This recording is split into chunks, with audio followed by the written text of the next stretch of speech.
اچھا اقرار بھائی، کسی کو ٹاؤٹ کہنا آسان ہے یا ٹاؤٹ سننا آسان ہے؟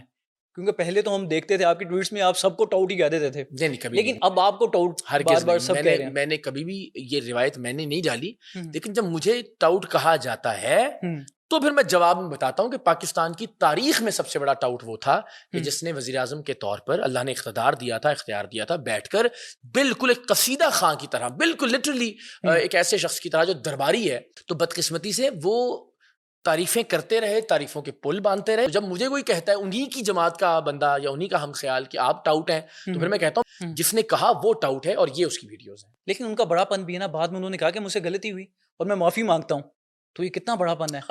آج سے کسی سیاسی لیڈر نے ایسے اچھا معافی مجھے مانگی بتائیں، ہے؟ اس غلطی کا احساس ان لوگوں کو حکومت میں رہتے ہوئے کیوں نہیں ہوتا؟ کوئی بات نہیں، پہلا ایکسپیرینس تھا. وہ جی، کہنے میں پہلی دفعہ اقتدار میں آؤں، مجھے سمجھ نہیں آ سکی، تو بعد میں انہوں نے یہ کہا کہ پہلا نیکسٹ ٹائم ہم ایکسپیرینس، آتے ہیں. یہ پہلا ایکسپیرینس نہیں تھا. آپ بات مکمل کر لیجیے. سوری آپ. اگر ہم دوبارہ اقتدار میں آتے ہیں تو اسٹیبلشمنٹ کا بالکل کردار نہیں ہوگا، رول نہیں ہوگا. اچھا اب دیکھیے نا، اولاً تو یہ جھوٹ ہے کہ یہ ان کا پہلا ایکسپیرینس تھا، اس لیے کہ وہ اس سے پہلے بھی اقتدار میں آنے کے لیے جنرل مشرف کی قصیدہ خوانی بھی کرتے رہے.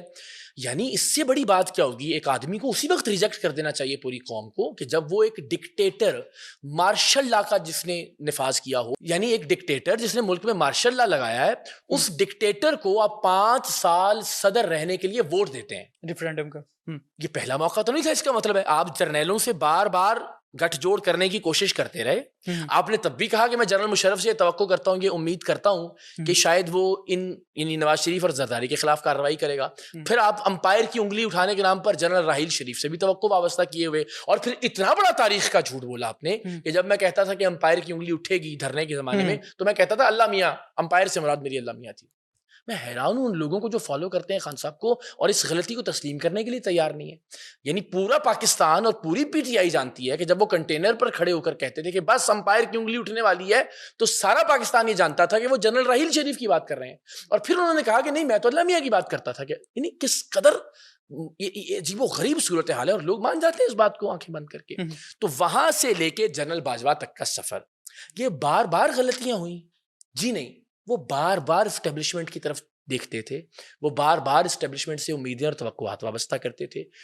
ایک آدمی کہتے دوسری بار جب ڈسا جائے تو اس کا مطلب ہے وہ مومن نہیں، منافق ہے. مومن کی تعریف یہ ہے کہ وہ ایک سوراخ سے دو بار نہیں ڈسا جاتا. تو یہ ڈسے نہیں گئے، اس کا مطلب ہے وہ جان بوجھ کے اپنے کسی لالچ کے چکر میں جاتا ہے اور الٹیمیٹلی دوبارہ ڈسا جاتا ہے. تو یہی ہوا خان صاحب کے معاملے میں بھی کہ جنرل مشرف سے امیدیں وابستہ کی، پھر جنرل مشرف کے خلاف ہو گئے، پھر جنرل راحیل شریف سے امیدیں وابستہ کی، اور پھر جنرل باجوہ سے امیدیں وابستہ کی اور ان کے خلاف ہو گئے. اور اب بھی کہتے ہیں کہ میں نے تو جرنیلوں سے ہی بات کرنی ہے. اب بھی کہتے ہیں فوج تو میری اور ملک بھی میرا.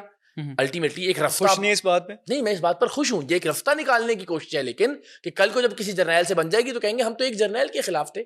چلیں اگر رستہ ہی نکلتا ہے، چلیں ملک اور فوج تو اکٹھی ہو جاتی ہے نا، مستحکم تو ہو جاتی ہے نا سیاست، تو اس سے آپ کو کیا مسئلہ ہے؟ نہیں مجھے اس سے کوئی مسئلہ نہیں ہے. میں تو صرف ایک شخص کی یا ایک پارٹی کی یا ایک جماعت کی منافقت کو ایکسپوز کرنے کی بات کر رہا ہوں کہ جب آپ اقتدار میں ہوتے ہیں آپ کو اس اسٹیبلشمنٹ، اس فوج، اس نظام کی کوئی برائی دکھائی نہیں دیتی.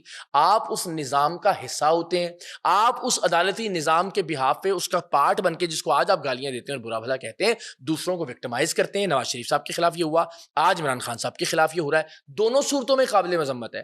تو میں جو بات کر رہا ہوں وہ یہی بات کر رہا ہوں کہ بدقسمتی سے پاکستان کی تاریخ یہ رہی ہے کہ جب آپ وزارت عظمیٰ کی کرسی پر ہیں تب آپ کو اسٹیبلشمنٹ میں کوئی پرابلم دکھائی نہیں دیتی، اور جب آپ وزارت عظمیٰ کی کرسی سے نکال دیے جاتے ہیں تو پھر کبھی آپ ووٹ کو عزت دو کا نعرہ لگاتے ہیں اور کبھی آپ حقیقی آزادی کی بات کرتے ہیں. جب تک ان لوگوں کو تب غیرت نہیں آئے گی جب یہ حکومت میں ہوں اور حکومت میں رہتے ہوئے اسٹیبلشمنٹ کے پرابلمز کو ڈسکس بھی کریں اور ٹھیک کرنے کی کوشش بھی کریں. حکومت سے نکالے جانے کے بعد ان کا اسٹیبلشمنٹ کا نعرہ صرف جعلی انقلاب رہے گا، صرف 2 نمبری اور جعل سازی رہے گا.